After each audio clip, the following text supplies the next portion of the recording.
musannifu rahimahullah ta'ala wa nafa'na bihi wa bi ulumi fid dharain amin. Faslun utawi ikilah fasal.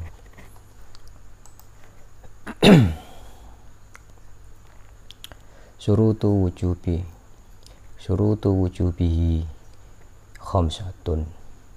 Islam, taklifun, itaqatun, syihatun, iqamatun. Jadi fasal yang menjelaskan tentang syarat wajib puasa ada 5. Yang pertama yaitu Islam, taklif, mampu, sehat, dan mukim. Faslun utawi ikilah fasal fi syurutil wujub bisyam fi syurutis wujub bisyawmi rom. Yang dalam menerangake di dalam menerangkan wajibnya syarat wajib puasa. Syurutu wujubihi tawi pira-pira syarat wajib poso aisomi Ramadan, yang dimaksud adalah syarat wajib puasa Ramadan itu khamsatun asya'a, 5 beberapa perkara. Haduha itu Islamun, yaitu beragama Islam, walaupun dia hanya sekedar pernah masuk Islam. Puasa itu juga diwajibkan kepada orang murtad karena ia dituntut untuk melaksanakan sebagaimana orang muslim gitu. Fayasmalul murtadu, maka koyok semisal itu orang murtad li annahu mukhataba, karena dia itu diwajibkan bil ada'i kal muslimi li sebagai Islam. Wasani ayat nomor 2 yaitu taklifun. Taklif sudah mengerti aibuluhun, yaitu maksudnya tegese balik, sudah balik wa aklun lan berakal. Fala yajibu shaumu ala sobi, tidak wajib puasa itu kepada anak kecil, wa majnunin dan orang gila, wa mughman alaihi dan orang yang ayan, wa sakrona dan orang yang mendem, orang mabuk. Amal kodok ataupun cara mengkodoknya fayajibu, maka itu wajib ala sakroni kepada orang yang mabuk. Sukron, orang yang mabuk itu wajib menyauri, mengkodok puasanya itu jika dia itu seluruh siang itu kebanyakan dari siangnya itu tidak sadarkan diri. Fal mugma alaihi, dan juga wajib kepada orang yang ayan mutlakon halim mutlak.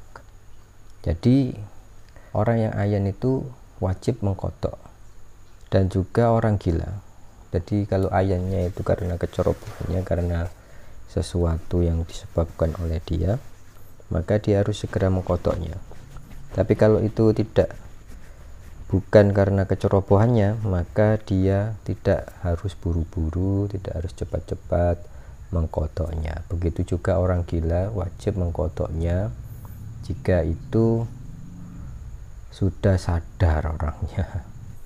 Wasali suha yang nomor 3 itu itokotun, mempunyai kekuatan. Aikutroti tegese kuwasa lisaumi, di dalam puasa. Fala yajibu alaman la yutiku, maka tidak wajib puasa kepada orang yang tidak kuat, sopone wong likibarin, seperti orang yang tua, au marotin atau orang yang sakit, yubihut tayammumu, kang ten wenangake tayamum. Karena orang tua kan kadang kalau sudah tua kan nggak mungkin bisa muda, otomatis dia tidak punya waktu untuk nyaur begitu. Dan mungkin yang juga memperbolehkan tayamum itu karena memang penyakitnya itu akan lama tidak bisa disembuhkan.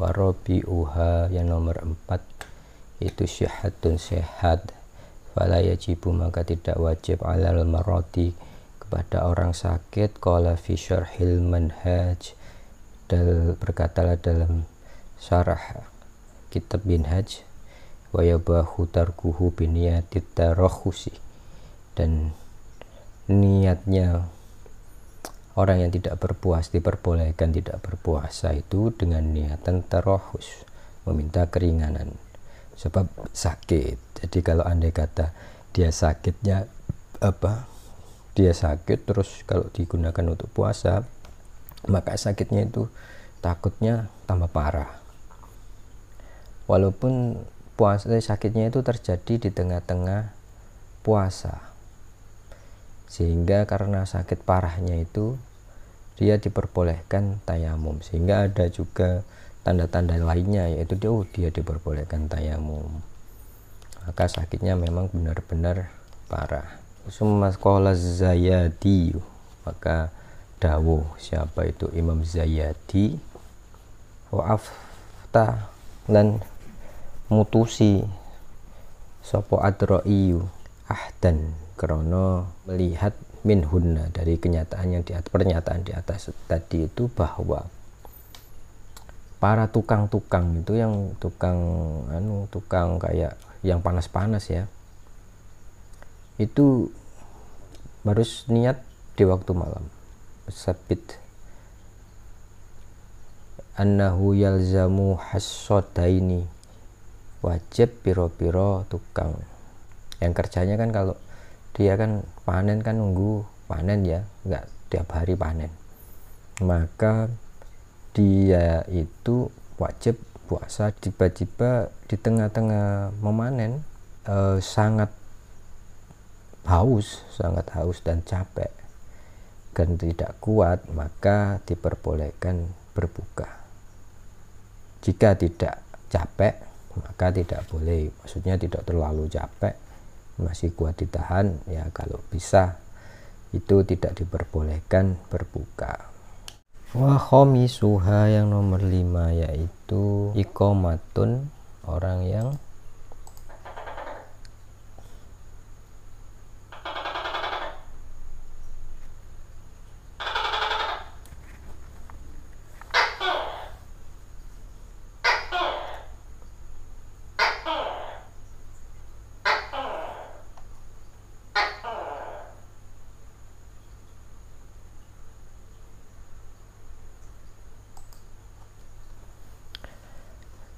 yang kelima yaitu orang yang mukim, orang yang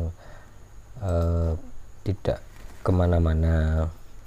Karena itu seorang yang berpergian jauh, maka dia mempunyai keringanan dengan diniatkan tarakhus tadi, jadi mempunyai keringanan untuk tidak berpuasa. Apabila orang yang bepergian itu merasakan, misalkan dipikir nanti kalau dia berpuasa nanti bisa capek, bisa sakit, bisa tidak konsentrasi di jalan, maka tidak berbuka itu lebih utama baginya karena menghindari mudharat. Tapi jika dia berpuasa itu masih kuat dan tidak mengganggu perjalanannya, maka berpuasa itu lebih utama bagi dirinya. Jadi kita tidak bisa disamakan semua orang, sama-sama berpergian ini jadi semua harus tidak boleh tidak berpuasa.